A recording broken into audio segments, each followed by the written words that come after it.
Assalamualaikum warahmatullahi wabarakatuh. My name is Alfi Rahma Aulia and I'm from the class.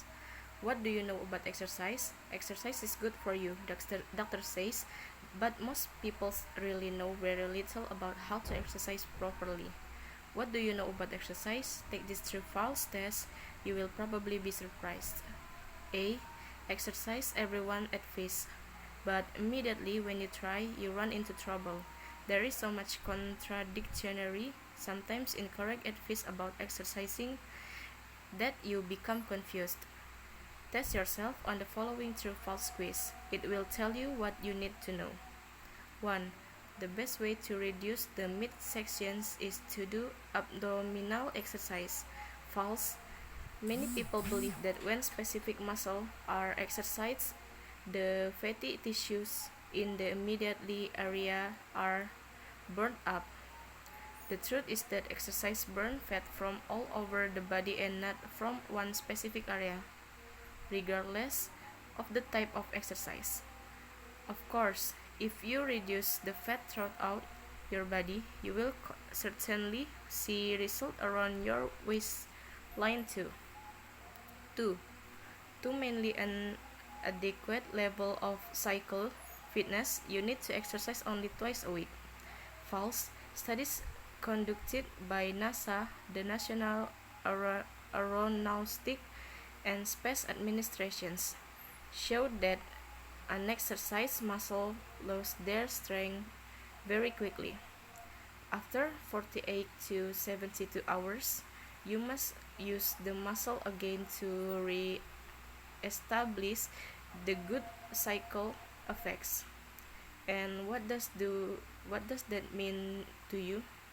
NASA scientists include that while daily exercise is more beneficial, 3 alternating days each week will maintain an adequate level of physical fitness. 3. To lose weight, you should always work up a good sweat when exercising. False. Sweating only lower body temperature to prevent overheating. It does not help you reduce. You may weigh less immediately after a workout, but this is due to water loss. Once you replace the liquid, you replace the weight. 4. You burn more calories jogging one mile than walking the same distance. False. You use the same amount of energy whether you walk or jog the mile. Since it's both case, you are moving the same way, the same distance. The speed doesn't matter, of course. If you jog rather than walk for 30 minutes, you will cover more distance and therefore burn more calories. 5. If your breathing doesn't return to normal within minutes after you finish exercising, you've exercised too much. True. 5 minutes or so after exercising, your breathing should be normal. Your heart shouldn't be pounding and you shouldn't be exhausted. Beneficial exercise is not overly difficult, unpleasant, and exhausting. It is moderate, enjoyable, and refreshing. 6. Walking is one of the best exercise. True. Walking helps circulations of blood throughout the body and thus has a direct effect on your overall feelings of health. 7. Vigorous stretching exercises keep muscle flexible. False. Stretching exercise, for example twisting or bending at the waist, touching your toes, should be done slowly, allowing the muscle to relax and let go. Vigorous stretching makes the muscle become thicker.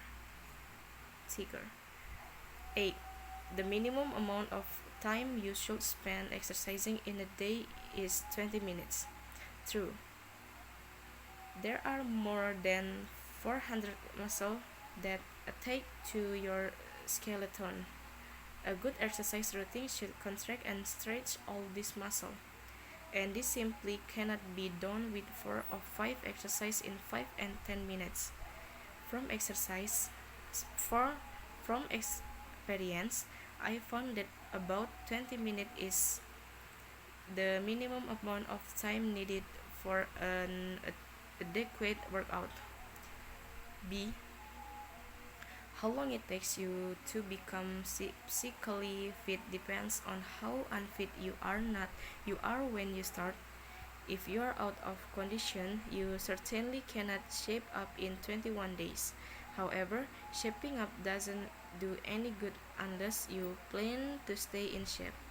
And that means exercising from now. It takes as much exercise to stay in shape as it does to get there. But the work won't seem as hard after a while because your body will be in good conditions and all the moves will seem easier.